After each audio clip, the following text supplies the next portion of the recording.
everyone, and welcome to another edition of the Press Box. I'm Brian Carson with my co-host Kenny Barner. How's it going, Ken?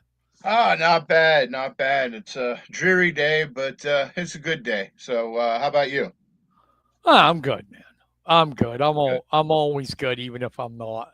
Hmm. So, our guest today, no stranger, good buddy of ours, uh, owner, I co-promoter with his wife of the Honorary Wrestling Federation, Matt TRK Silks. How you doing, buddy? I'm doing great, Brian. How are you, Kenny? It's Awesome. great to be back on the show. It's been a couple months, I think, but Yeah, great to be Yeah. back. I You had guys been Yeah. have been. I had been sick. It's not like we didn't want you on. Oh no, I was Mm. just saying. I've been watching. You guys had some wrestlers on the other week. I was watching Yeah, that show. Seems like it's doing really good. So that was our great. first. That was our first podcast in 3 months. Mhm. Really, are you Yeah. are you doing okay, Brian? Um. Yeah. They had to. Actually, I got a bad infection because of my diabetes, and they had to amputate my right leg below the knee. Oh Mhm. my God. Yeah. So I Oh, was out of action for a while.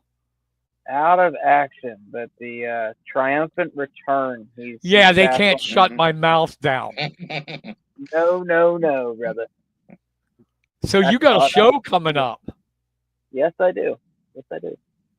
Yep. Let's put that up. I always get the poster from your Facebook page. Yes, It sir. is Under the Spell, and that's March 15th. Tickets $10, general admission at the door 12, $20 for front row. You got the new world champion John Roden. He's got like a nice mean look to him. Yes, he does. The Sons of Mifflin County defending their title. Red Yep. Dog. Ed House returns. Well, we'll get featuring Mindspell. Let's talk about this card you put together. Uh, what are your feelings on it? Uh, how do you like it? The way it's shaping up. I like it a lot, actually. Leading into this show it's probably the most stressful event that I have been a part of by all means. I mean, from the preparation, from doing what I do in production with with the posters and the videos and promotional ads, all that stuff. It's different, adding another element that I haven't been able to really manage in a while, and that being live music. So it's been extremely stressful. But a lot of people have asked me about this. They've been asking, how's it going to go? And like I said, this is a brand new thing, first time that we have done it. So I'd like to think that we have a format. I like to think that it's going to be a historic show, regardless if it's good, bad, or indifferent. Like I said, this is a one of a kind event. So having Mindspell there, that's a huge thing. But to me, the number one thing that's being talked about right now is and there's a lot of appeal stuff going on in the business of pro wrestling right now. But John Roden, the new Honorary Wrestling Federation heavyweight champion, he defeated. He didn't defeat James Ford via a pinfall or submission. He pinned Zach Rain, who retired after the event after 20 long years in the wrestling business. John pinned him, his former tag team partner. We did a lot of business with those guys, so it was a huge wake up call to me, because I mean these guys were revered as bad guys when we faced them here at Summerfest and Ass Kicking Saturday, and to see him turn on Zach, that was crazy. But we were talking before the show, and I was telling you that I think John is the premier athlete in HWF. I think he is the best talent we have, and that's not saying anything bad about anybody else. You said about a couple of those guys on the poster, they're fantastic talent.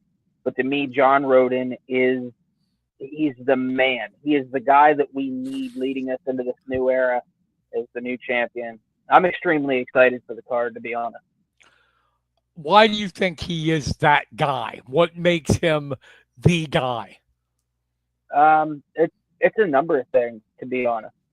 It To me, I like I like to think about it as like, this is my wife's company and I help her a lot, but to me, like the heavyweight championship is the number one thing, number one asset in the company. And John, he's got the look, he has got the power, he can cut a promo, but all of those things are done in front of the crowd. Now, when we're talking about what does he have that's most important to me, it's the respect to the business, and it's how he handles himself as a talent and as a man. To be honest with you, this is a guy that has been dealt a pretty rough hand over the last couple years, and it's a redemption story that should be documented. And speaking of that, we're working on something right now. We're working on an actual short film that is going to show the ins and outs of what went on whenever Sons of Mizugani faced off with Neverfall. And here at Neverfall, 63-0, he was the lead guy in the tag team. We were the guys that beat them, but we never pinned John. John has never been pinned in HWF. That makes him even that much more valuable. Not only valuable, but like I said, the championship's the asset. He's the commodity in my eyes. It's how he relates with the fans. He understands the business on another level, putting things together. I know I don't like to pull the curtain back too much, but when putting a match together or putting programs together, a guy like John Roden, he brings another element to it.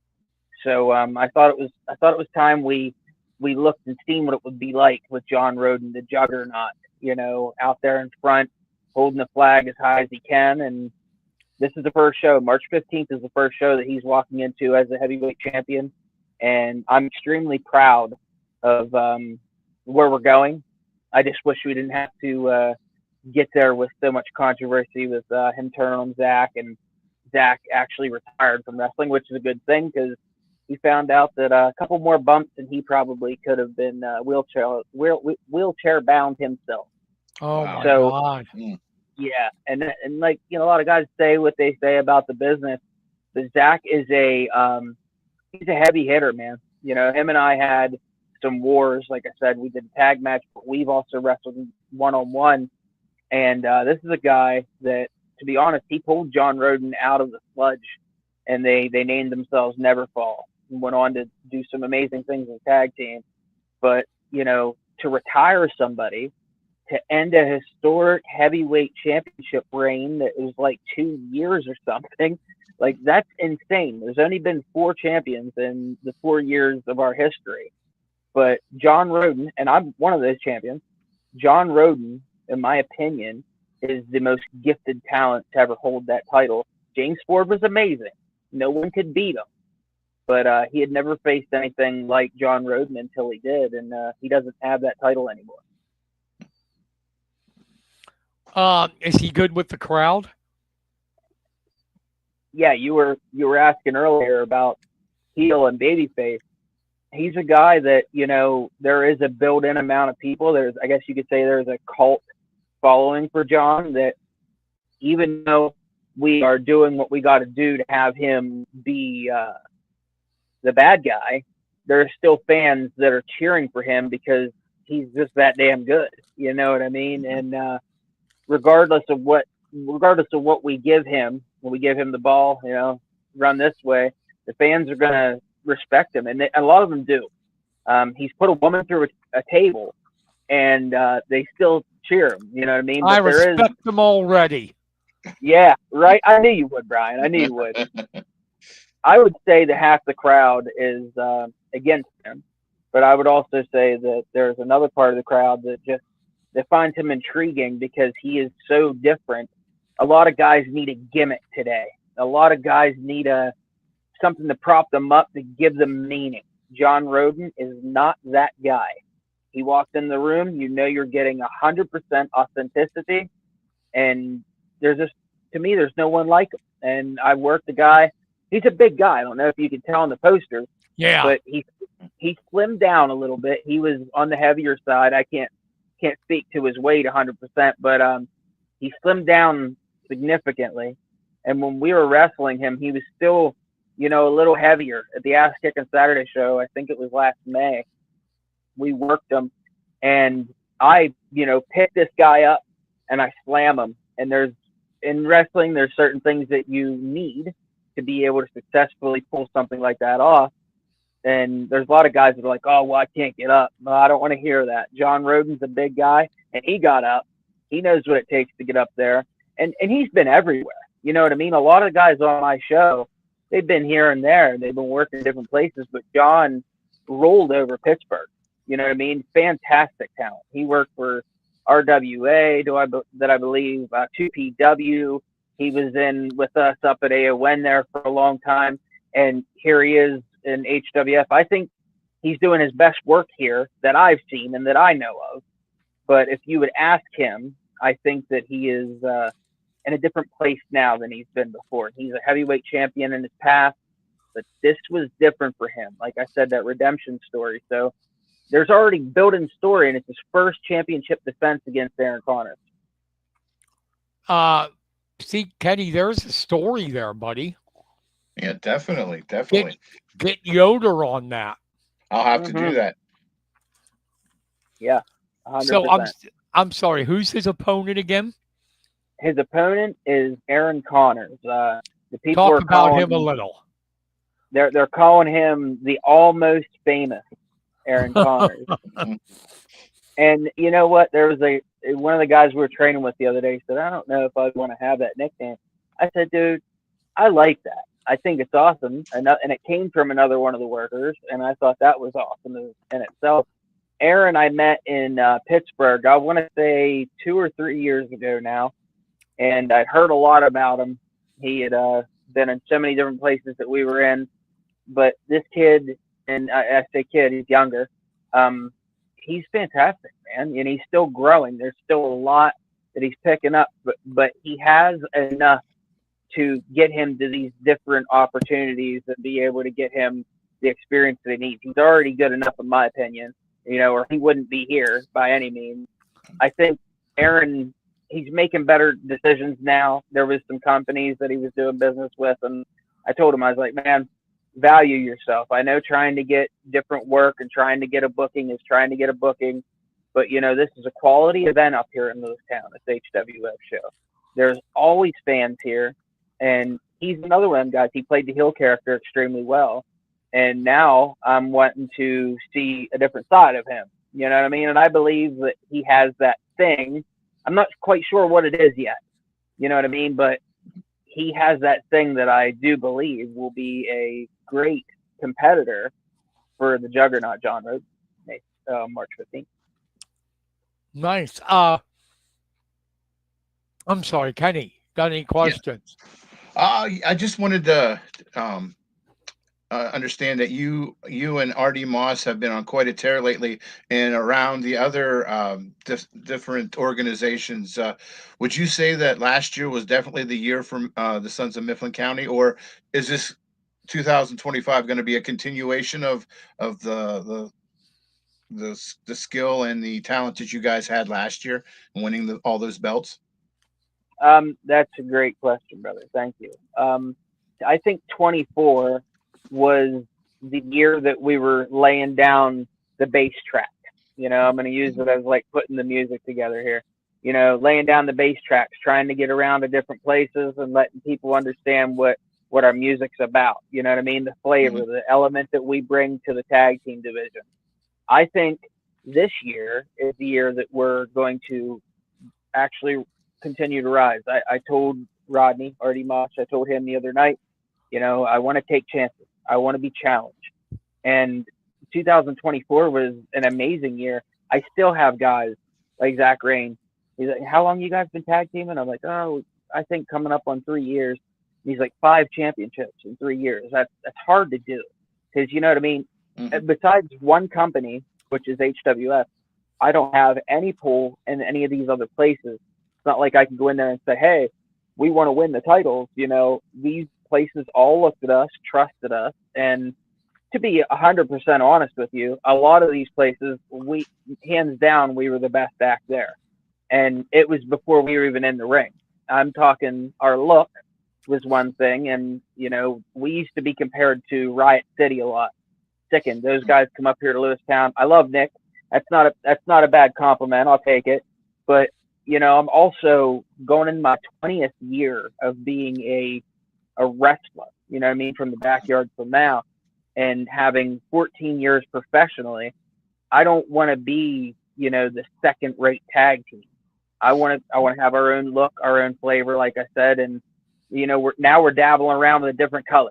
For 18 years, it was red, white, and black for this guy, and now it's like we're changing it up. You know what I mean? We're going and mixing around with different colors. We're even messing with the different quality of matchups that we're having. The thing that I liked about 24 was that we beat Neverfall for the tag team titles. That is the biggest thing that we have done. Those five championships, they're the most important ones to me, obviously, because I have part of my heart is here with wrestling in Lewistown. But it was amazing environment. Everything was perfect. Everything. And I think that I'll be chasing that feeling around for the next couple of years, to be honest. That's not easy to get. The build up that we had going into it, and the way the payoff was, and Rodney asking Danielle to marry him, and so many real things that happened. It was awesome. But 25, it already feels different. I'll go on record. This past weekend in Johnstown, PA, we suffered our first loss, losing the 814 Tag Team Championships to the better team that night. And their tag team name is the Exotic Gaze, Gaze, I do believe is how they spell it. They got a different character. I will say this: the match that we had was incredible, and it was something that I'm extremely proud of. The reaction that we got. You guys asked me a question on this podcast months ago, maybe even a year ago. You asked me if there had ever been any scuffles behind the scenes before a match or after a match. And this past weekend, there was that exact thing in real life. Well, 110%. Yes. I was told by one of the competitors, and I'll share it. I don't mind. I was told by one of the competitors they didn't respect how I was handling a situation. There was a younger man involved in the matchup, and they wanted to surprise him.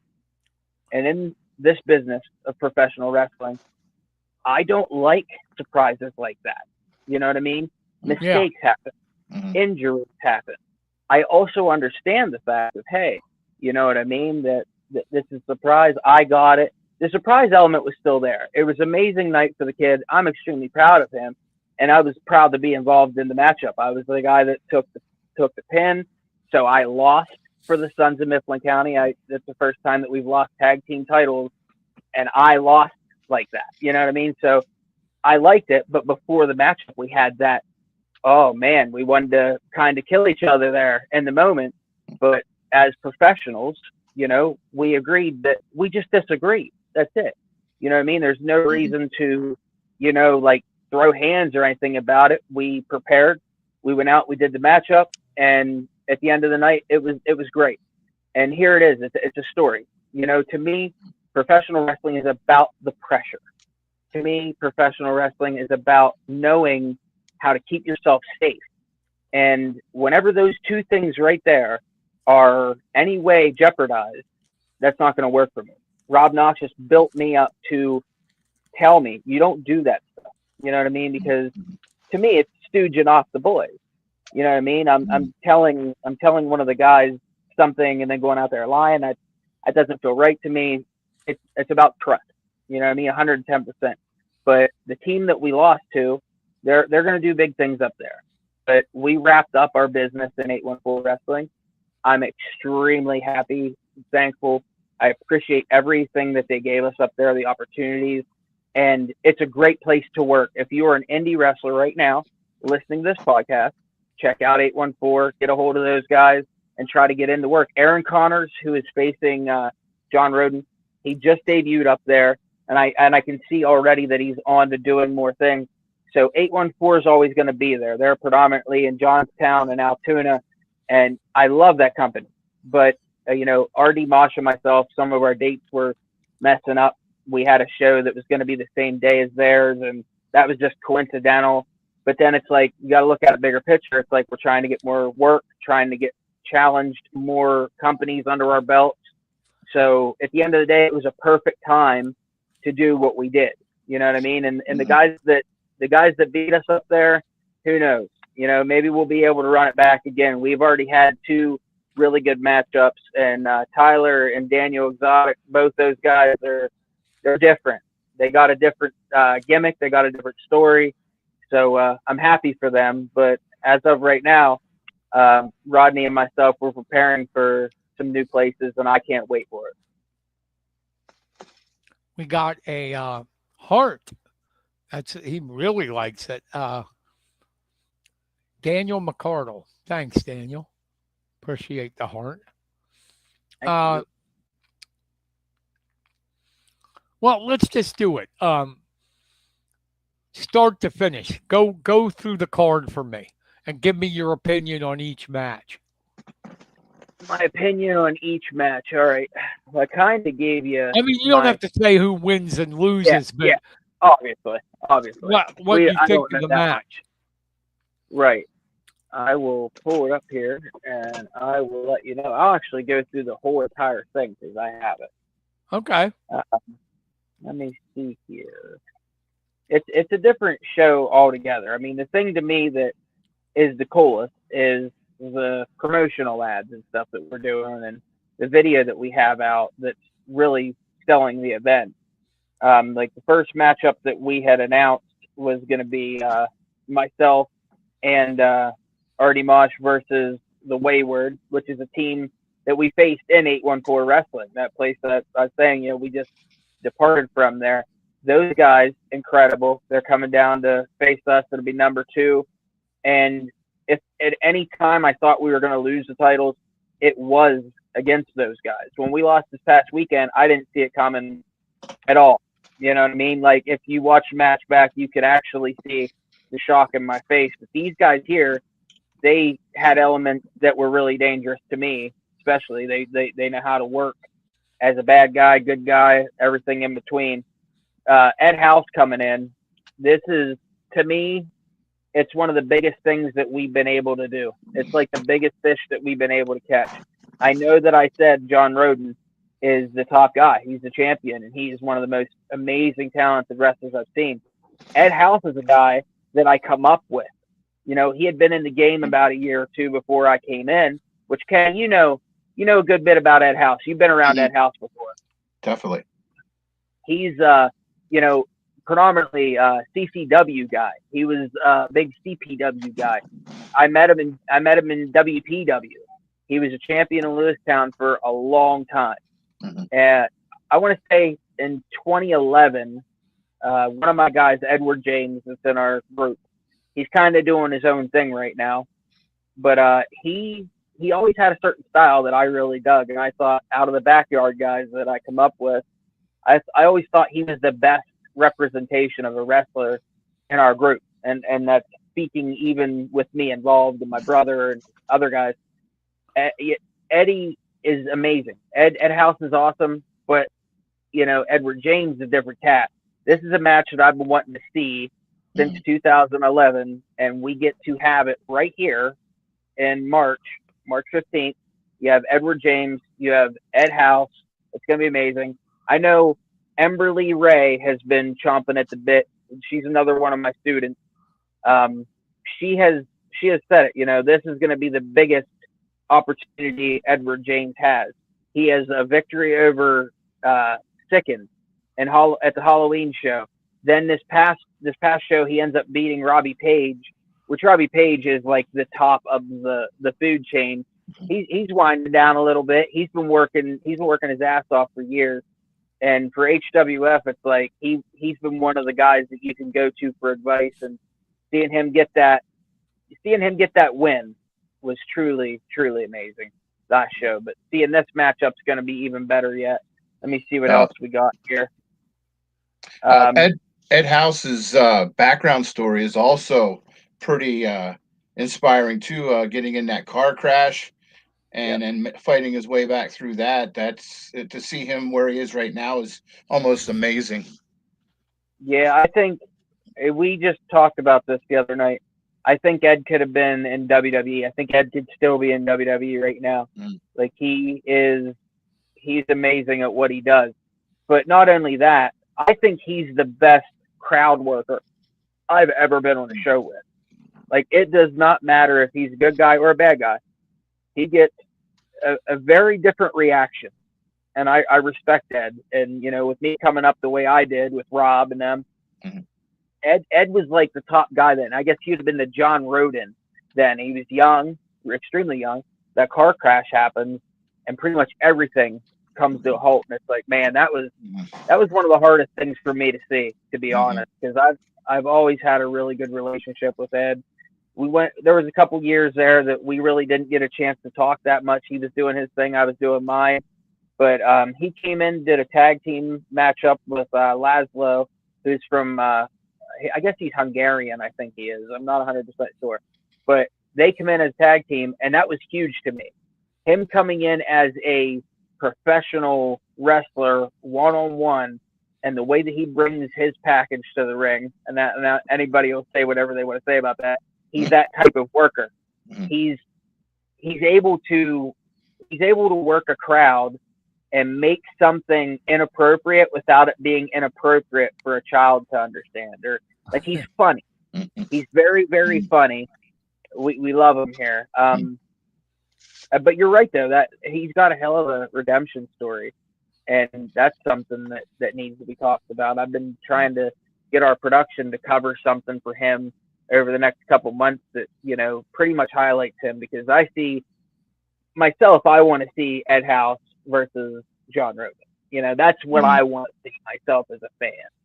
But there are hoops that you got to jump through. There's obviously how much respect I have for somebody. It doesn't change the fact that you still got to earn your spots. It's a business that you earn your spots. You earn your respect. He's got the respect. That's not a question. It's, is he going to get a chance to get up there at the heavyweight championship? I want to say something about James Ford real quick. I put over John Roden a lot there, saying a lot of good things about him. James Ford represented my wife's company for 2 years. With just he would come in. He was the first guy in the locker room to be like, "What do you need from me tonight?" And he wasn't just talking about out there in front of the camera. He was talking about, "What do you need? I'm here to work HWF. I'm here for you guys." And it wasn't just us. It was green guys, new guys coming up. He never one time made himself feel bigger than them, never treated anyone different. I like that. I come up with guys that did remind you that they wrestled in front of 5,000 people every time. But at the end of the day, you know what I mean? It's all about how perception is reality, as Undertaker says, I guess. I think it's a different beast now with Ford not being champion. It really is, and I can tell you it feels different, but I can't say that it feels bad though. I mean, maybe for him, yeah, he's not champion anymore, but what can we do now? You know what I mean? There's 100,000 things out there. Champion's number one, but James Ford, he's a lot more than just a champion, in my opinion. You know what I mean? Another matchup I have is debuting Ace Christian. He's a young kid. He's been wrestling all throughout West Virginia, PA, Maryland. He just traveled, I think, out of the country for the first time, which is a pretty big deal to guys like us. He's going to be taking on the Red Dog, the new Extreme Heavyweight Champion. Red Dog, HWF original. Fans love him. I don't see it faring out very good for the young kid, but who knows? I could always be surprised.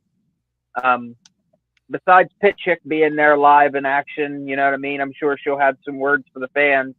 There's another tag team match. Riot City's coming in, sticking, debuting with Matt Wild, and they're going to be going against, let me see here, Isaiah Frazier and the former Extreme Champion, John Washington. So these are two teams that are really good. You know what I mean? All four standout, amazing talents in their own right. You know what I mean? Put them in a tag team, and it elevates them. It makes them better. Take it from me. I thought I was a solid worker. I got in a tag team, and now I'm like, man, I could share the spotlight. I could share everything with this guy. He's my boy. We have a lot of fun in a tag team environment. It's different. So I'm excited to see how John Washington and Isaiah Frazier work together. Isaiah Frazier he's a talent. It's great. He wrestled Nick Aldis. Nick Aldis is WWE's Friday Night SmackDown guy now. Yeah, what the hell was his wrestling name? Magnus something, right? Yeah. Or not? Yep. It was Magnus.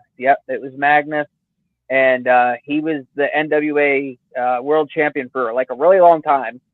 And Isaiah Frazier actually challenged him for that NWA championship. That match is out there. And I can't believe we have a guy like Isaiah Frazier here. He looks like a wrestler. He walks like a wrestler. He talks like a wrestler. I can't wait to see what these guys do. There's other matches as well coming up. I mean, we still have Sledge Gibson will be in action, but the ones that we're really, really plugging in right now is the heavyweight title match, the extreme title match, tag team title match, and of course, like I said, the other tag team there. It's a different card. You add that band in there, and it's like you gotta either cut a match or two, or you gotta try to make the time stamp work out, because you don't want guys being in the building for like 5 hours or something. You know what I mean? I like to have a buttoned-in show, 2.5, maybe 3 hour show. Maybe it'd be 3 hours this time with the music, but nothing's guaranteed for time frames or anything like that. I'm one of these guys that's like, I read the room extremely well. You know what I mean? If it's after that first set of music that the fans are like, hey, we just want to see wrestling now, then they're just going to see wrestling now. You know what I mean? Like that's what we're catering to. HWF is a wrestling show.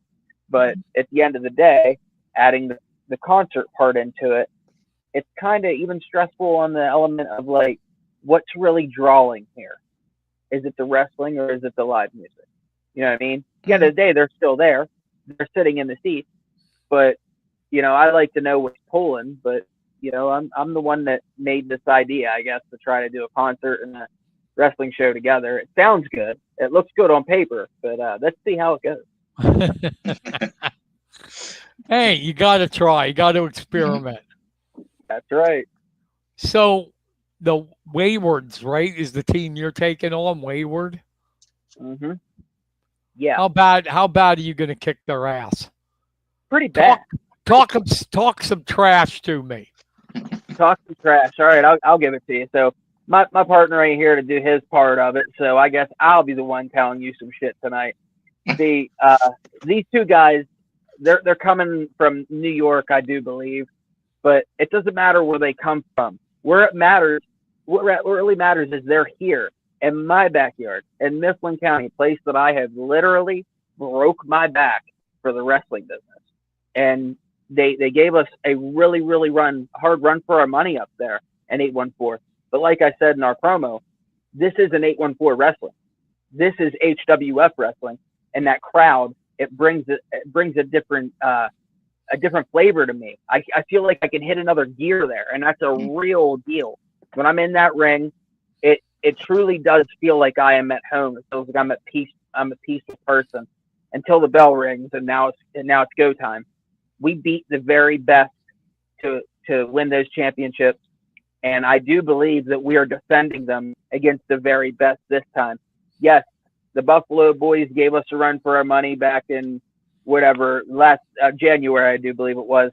But the Wayward, they're different. They get it, and they knew how to work me in a way that really made me like want to be better.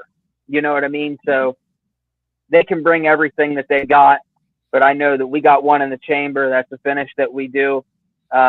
We got a greetings from 717, another finish we do. We could tap them out. Who knows? Maybe we could knock them out. At the end of the day, we're going to keep the titles. That's what's most important to me.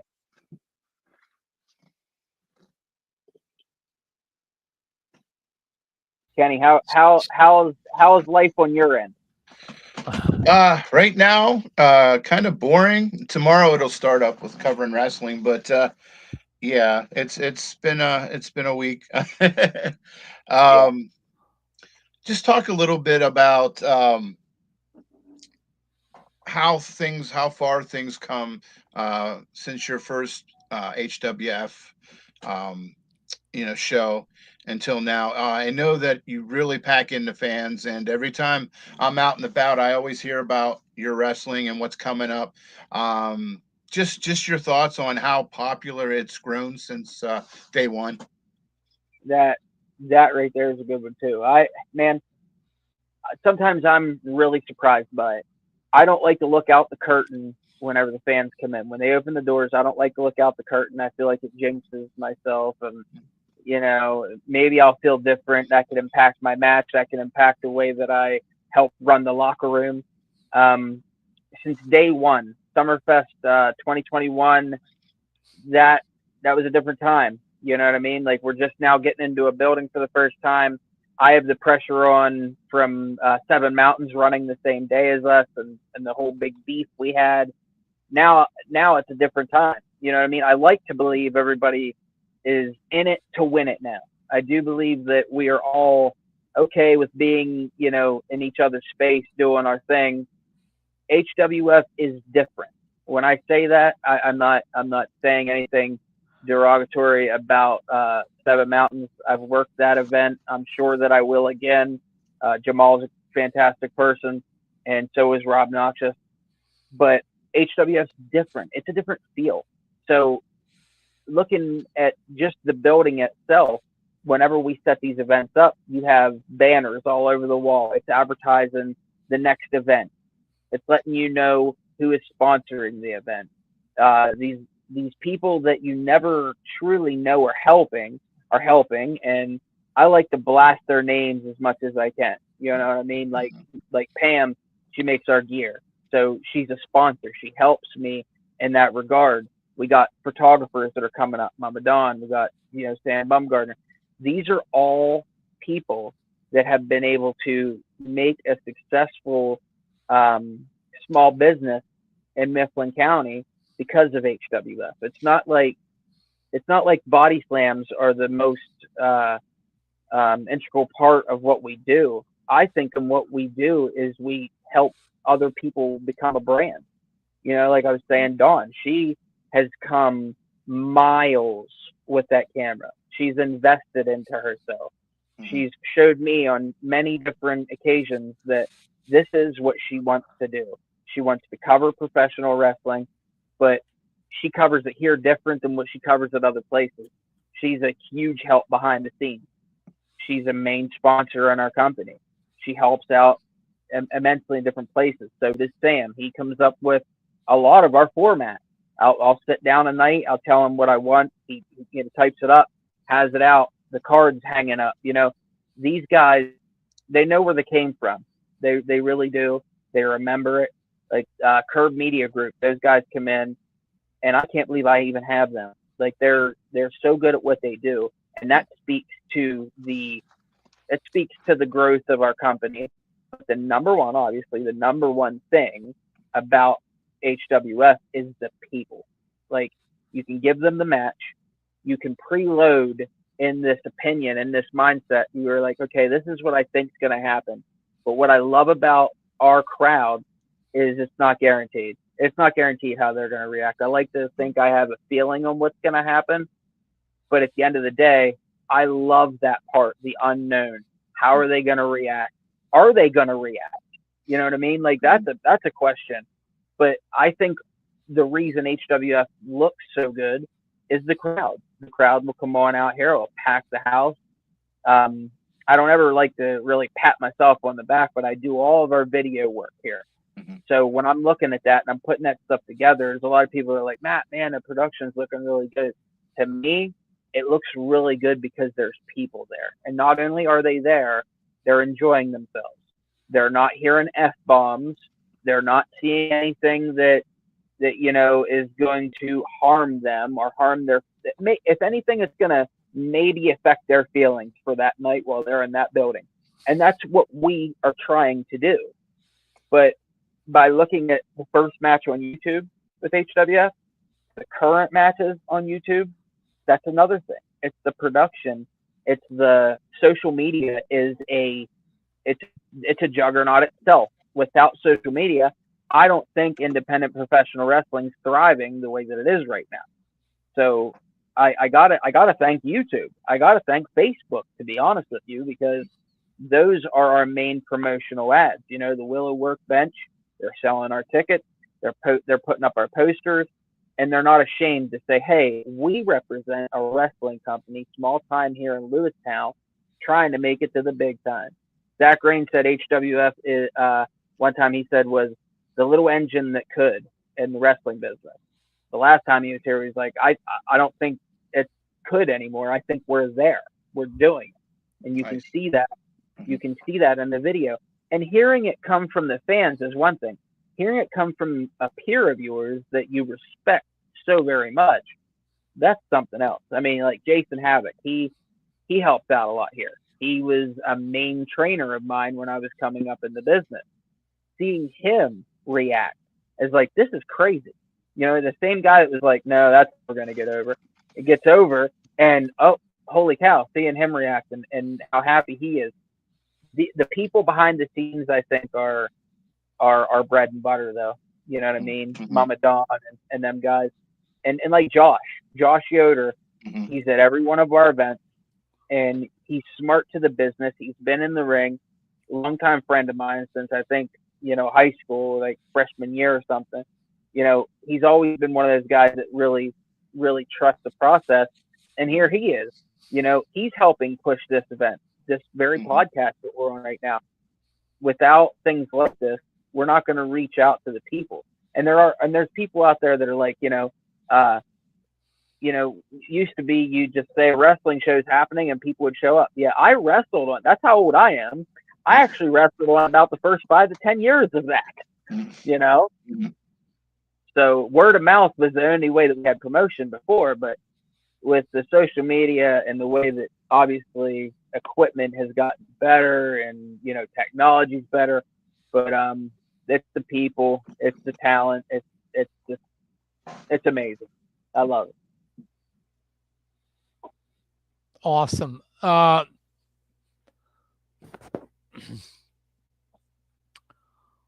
I want to go back to where you were talking about your match. Are you mostly a tag team guy now instead of like singles? Yeah, And I am. Was it for reasons to like protect the old body? It's probably pretty beat up. To be honest with you, that is it's a nice, I guess you would say it's a perk. It's something that comes along with it. Originally, the teaming thing was just to get more work and for me to be able to get back on other shows so that I could do my singles thing. You know, I was doing my singles thing here in HWF pretty much everywhere I was going. But then I really started enjoying doing this with Mosh. Like I really did. And I don't know, like I said, I don't like to put myself over, but when it comes to Lewistown and wrestling, at one time I could pack a house 600 to 700 people. CPW, we drew huge numbers in 2011, 2012, 13, and I credit all of that to the training, how hard I was working as a singles guy, and I had great people around me. But this team, the thing that's even better about the team is it seems bigger. It feels bigger. You know what I mean? Because I could look at tag team work and going out there and doing that, and that's awesome. It all being about you. But being able to share that spotlight, being able to be responsible and make moments happen for your friends, that's awesome too. And there was a lot of things to where I was like, I told Mosh, get the pin tonight. You know what I mean? Make sure you're the guy hooking the leg tonight. Oh, why? Why? Because you got to have this moment. You got to be better. You know what I mean? This is a great question because we were just talking about this. That, you know, I feel that I love tag team wrestling now. At one moment, I don't think I did, but I love it because of the authentic. You know, it's authentic to me. Our feeling back and forth, the way that we're on a mic, the way that we're in the ring, and it helps also that we're really, really, really close friends. He's one of my best friends. You know what I mean? So being able to go out there and do this with your friend, it's incredible. But we're very emotional guys, Mosh and myself, and for the good, sometimes for the bad. But I can see him doing things singles very shortly, probably within the next several months. I can see myself doing some things singles in the next several months. But I think the Sons of Mifflin County, the tag team of RD Mosh and Matt Silks, that's something that is never, I think, truly ever going to go away.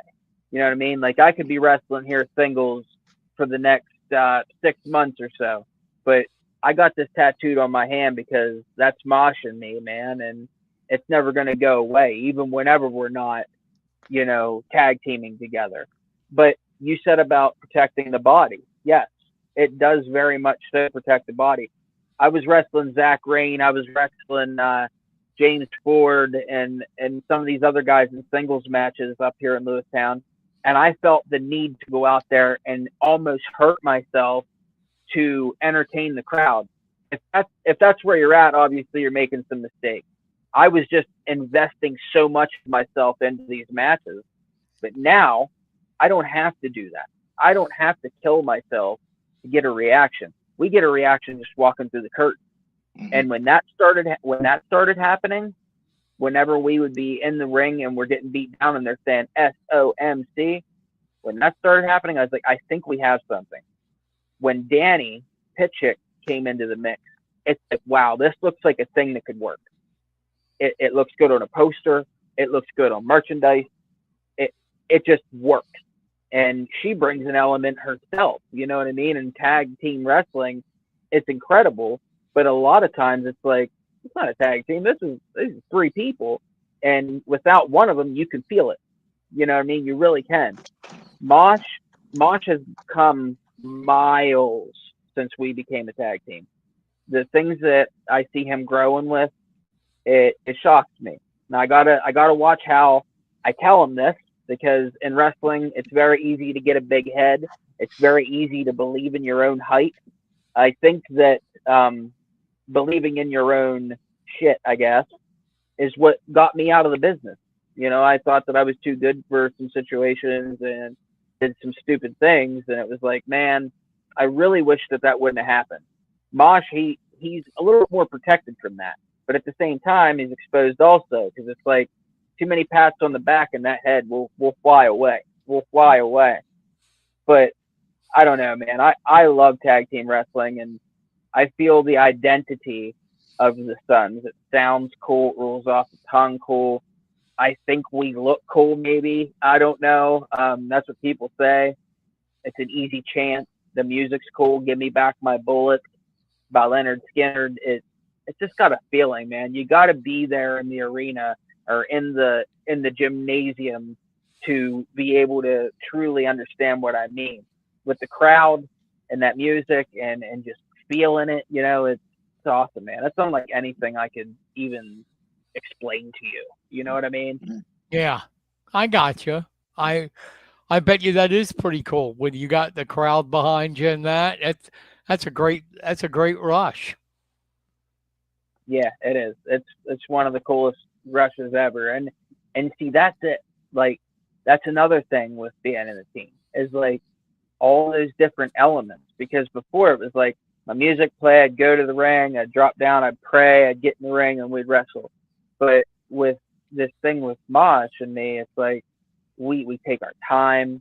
We like to make it an intimate setting. We like to talk to our fans. We like to not just go out there and get cheap pops. You know what I mean? We truly do want to have that interaction. I just started doing something that Bret Hart used to do back in the day. He'd come out and take the shades off and put them on a kid. And I said to Rodney, I said, you know what? We should do that. We should get shades. We wear shades to the ring, and we should both pick a kid out and put these shades on them. I think it'd be awesome. Now, Yeah. Nice. It works. It works. The crowd reacted extremely well with it, and it's a cool visual too. And these kids are never going to forget that. Willie Reed was the first guy to receive the sunglasses this past weekend, and That was awesome, man. Just like seeing his reaction, and then like a little girl, she got the other pair, and we put SOMC on the shades and stuff, kind of like Jay Uso's doing right now. It's cool, man. And we all borrow stuff from the business. You know what I mean? It's not Oh like yeah, one yeah. thing, but yeah, I mean, it's cool. It's cool. I love it. You know what would be even cooler? Put the glasses on him and then slap him right in the face. Yeah, come out and And be the like, gla- you know what? Give me a bat. and the glasses come off and fly everywhere. See, I could never be a baby face, Matt. It's No, just not. no, you couldn't. It's No, not you in couldn't. me. But you just told me what I'm going to be doing the next heel run that we do. So, Mosh, if you're watching this, Yeah, what we're doing, Mosh, slap him right in the face.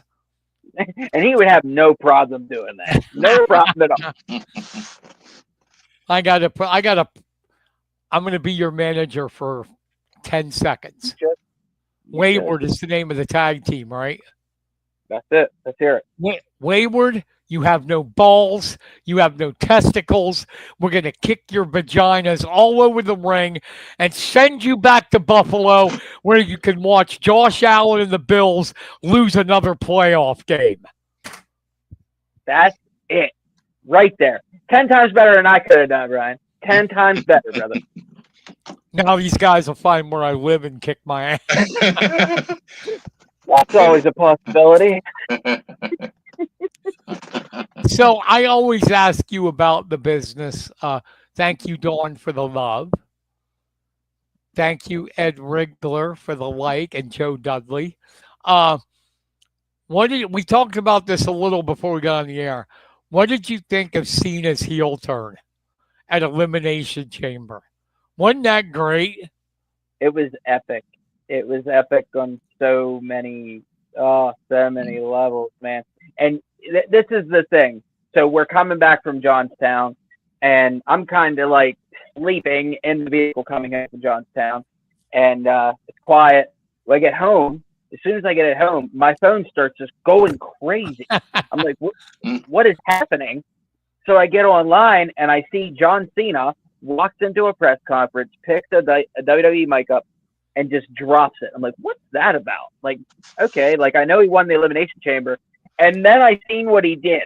Yeah. I seen how that look on the face, man, and I'm not gonna lie, like I did predict this a couple weeks ago. Me and Sam Bumgarner were talking about it, but like talking about it, no, like seeing it is what's nuts. Like you have to see it to believe it. And John Cena, the most Make-A-Wishes. Like, is he gonna now tell them kids to give up? Is he saying that he did it all for the money? Like, John, why did you do this to us? But at the same time, with guys like me, I loved it, man. Yeah, and I'm sorry. Go ahead. And I was just saying, it was awesome. I honestly too. Like I read an article on it, and I'm like, holy crap! So I decided to go on Peacock and watch the replay of Elimination Chamber. And when he did that look on his face, and when he did that, you see all them little kids. I said, this is brilliant. And Michael Cole deserves a lot of credit too for going, John, what are you doing? What are you doing, John? Yeah. Unreal. How far? Put on your promoter thing. How far do you think they're going to take this? Well, to be honest, we know it's going to WrestleMania, but yeah. I mean, it's his retirement tour. So, like, what does that mean? So he came back, I think, at Money in the Bank. He told us that he was going to give us one more year in 2025. But I think it goes past WrestleMania, to be honest. I think he goes to WrestleMania. I'm not sure that he beats Cody. I'm not sure that he beats Cody. But to me, they have this partnership with Total Nonstop Action, TNA. Why doesn't John Cena go face Joe Hendry, which is the TNA heavyweight champion? Why not beat Joe Hendry and become 17th champion? Like, why not do it that way? There's still, you know what else helps this whole scenario is all of the chatter it makes online. All the fans are like, oh, well, Cody Rhodes is actually holding 2 belts instead of 1, and wouldn't that make him an 18-time champion and all this other stuff? Like, that's all things that we would have never even thought of. I mean, like, yeah, they were going to wrestle each other at WrestleMania, but him turning heel, him making the ultimate jump this late in his career, like, but what else was he going to do? Go out there, play the hits? Yeah, no. Yeah. I want him to come out on WWE programming, and the first words out of his mouth is, "You see me now." You know what I mean? You see me now. And to be honest with you, man, it's awesome. And John is, he gets a lot of flack, man, but I think he's the greatest star of all time. And I don't mean in the ring. I think Shawn Michaels is the greatest, in-ring performer of all time, and Flair's up there. But John Cena is the true deal. I mean, you have to be pretty epic for someone to base their retirement around beating your score. You know what I mean? I want to go for 17, So you got to be great. But none of those guys that I said there, none of them really helped the business like John. Like, John brought so many guys to the dance. He helped get people in the door that would never had a chance under Vince McMahon. You know what I mean? And now, think about Cody. There's a lot of people who are like, oh, well, Cody, crybaby, and all this other shit. Like, think about it. Cody Rhodes made The Rock and made John Cena, 2 of the top biggest guys in the business, turn heel in a year's time. Yeah. So what's that say about him? That says he's a pretty dang good competitor, and what he's doing is incredible. I think he's hitting John Cena numbers with kids. And you know where it also doesn't hurt the children? Yeah, there's going to be kids hurt by it. But a lot of the kids that were fans of John Cena are now older. You know what I mean? And a lot of these kids that are watching WWE right now, they're not seeing John Cena all the time. They're seeing main event Jey Uso. They're seeing Cody Rhodes. So Cody is the new John Cena, if you think about it. How are we going to do this? Baby versus baby at WrestleMania? How no one else seen this coming? Now, even me, how I didn't see it really coming is, like, crazy. You know what I mean? Because you got to have the ultimate bad guy versus the ultimate good guy. You know what I mean? And, like, it feels like a huge time, like, for wrestling overall. Oh, yeah, it's gonna do nothing but blow this up, man. Here's a question for you guys. Do you think that it would be that Cena turn would have been as momentous if we wouldn't have got what Cody said before that? Because usually there's only one kind of real surprise, and what Cody said. Oh, you mean the F-bomb? Yeah. I know that in all the years I've watched, I've never ever expected to hear that, and I was so blown away by that. I didn't even see the Cena thing coming until and then when it happened, I was already excited, and then whenever he turned, it just made it even more exciting. It's like, wow, they're back. If you think about it, that's a perfect way to think about it, Kenny, because if you think about it, it's like, well, let's give them something that's going to throw them off their terrors, because that word has never been uttered on TV without being edited like that. I'm not sure how they did it, but I guess they were editing shit and stuff out on the pay-per-view, and there's a lot of people saying they edited all the regular cuss words out to make that one F-bomb feel so big. Like, you know what I mean? And like you said, it was such a huge thing to where it's like, you're never going to see it coming. And like I said to my wife, we've watched that clip probably 100 times. And I'm like, look at John. Like, look at how good he is. He's standing there going along with it, clapping for Cody. Like, I'm not going to give you my soul, And then you have out of nowhere that it was the look. Kicking him in the balls was something, but the Stonewall look is what was like that look, that picture is going to be the meme of the next 10 years of like doing, hey, you turncoat, you're a bad guy. Well, this is the picture. You know what I mean? Like, yeah, the Rock giving him that little cut your throat thing. Yep. That was something else. And like, look at that. That's something. Rock and John Cena in the ring with Cody, and then you got Rocky making John Cena be the guy that turns. Like, man, what world am I living in? You know what I mean? And CM Punk was on that card too.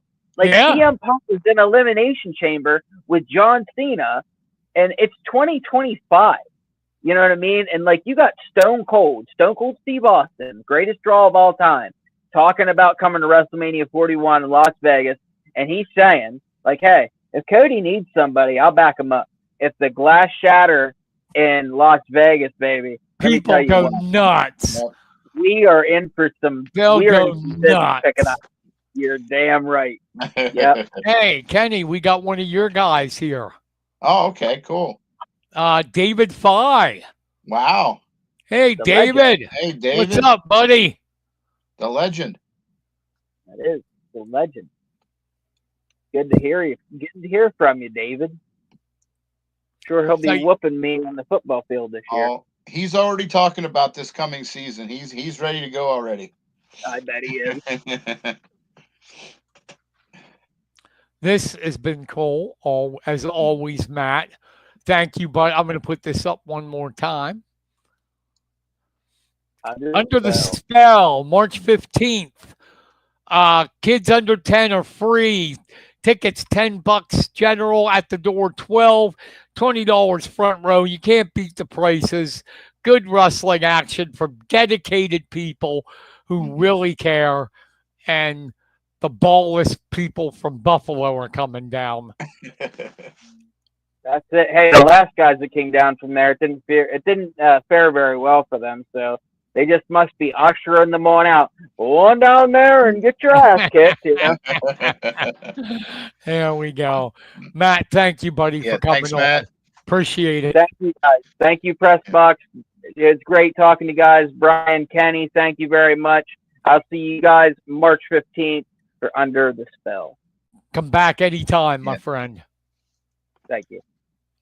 All right, that was Matt, TRK Silks, who him and his partner, Mr. Mosh, are going to take on the wayward, ballless Buffalonians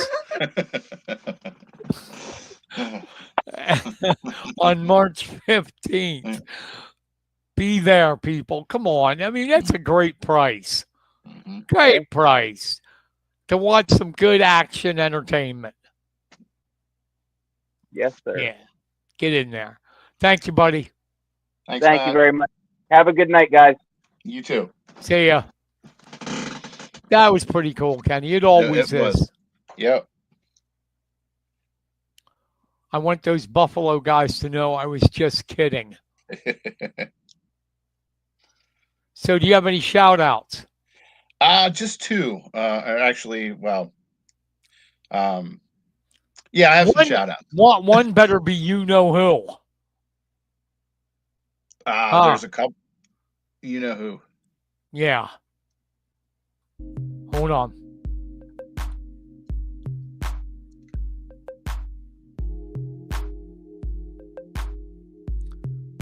All right. Kenny Varner with the shout outs.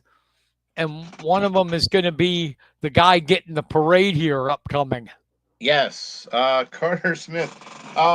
They're just going to end up giving him a whole wall. Yeah. The way he's going. He's got his third state championship. Did it this weekend in the 800. I believe it was a time of 151.11. And boy, they what can you say about him? I mean, it's just he's a machine. Yeah. Wow, and he just gets better and better. And the only thing left for him to conquer is outdoor. Mm-hmm. He was third last year in the 800 outdoor. So that's the only thing left. Mm-hmm. Also, the DMR team, they finished fourth. The relay team, it was Reese Covison, Connor Lynch, Wyatt,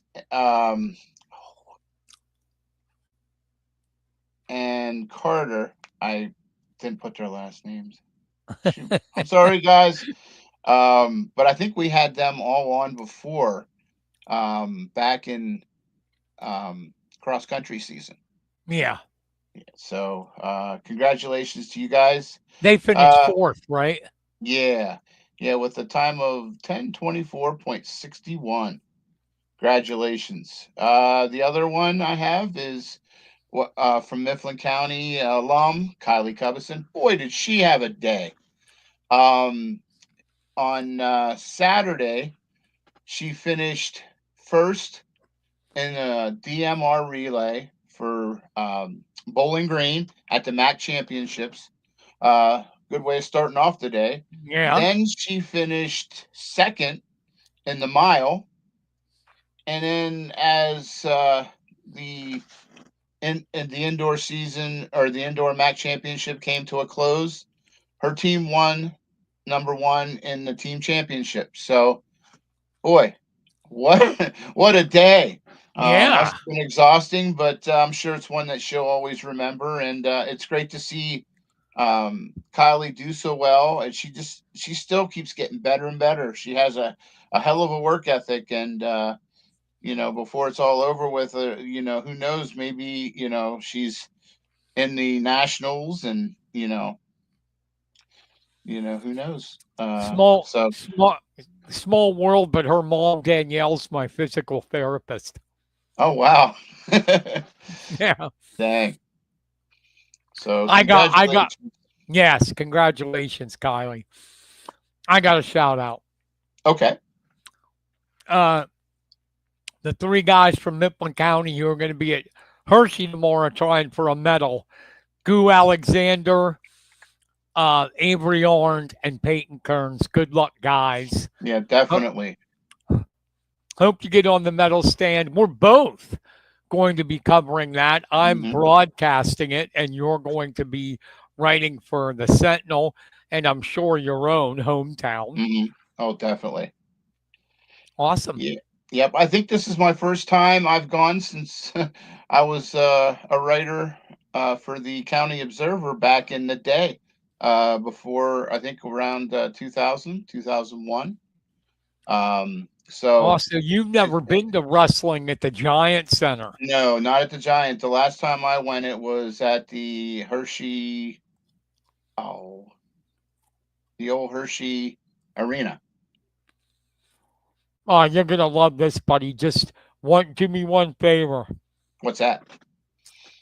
Bring your own shit. Don't order from the concession stand. Oh, really? Pretty expensive? Yeah. Mm. Jed Donahue and I wanted to have they had this advertisement for special breakfast. It was an omelet. We each got an omelet and a drink, and it was $15. Oh, wow. Yeah. That's crazy. No, I'll definitely eat well before I go. And that's before egg prices went crazy. Oh. Hmm. So I don't know what it would be now. Hmm. So there you go. Yep. Well, have fun tomorrow. Well, thank you. Yeah. And if you guys, whoever's listening, listen in to Brian. It's great to have him back as the voice, of Mifflin County Wrestling. We missed you. Glad that you were able to come back to the regionals and uh, get back to a regular schedule of announcing. Thank you, buddy. I appreciate that. Yeah, Big Louie, we're going to start at 9 a.m. tomorrow for Double A. We're doing Mifflin County kids, the 2 Midwest kids, Matthew Smith, Charlie Page, Mount Union, Josh Ryan, Juniata girls with Caitlin Krebs.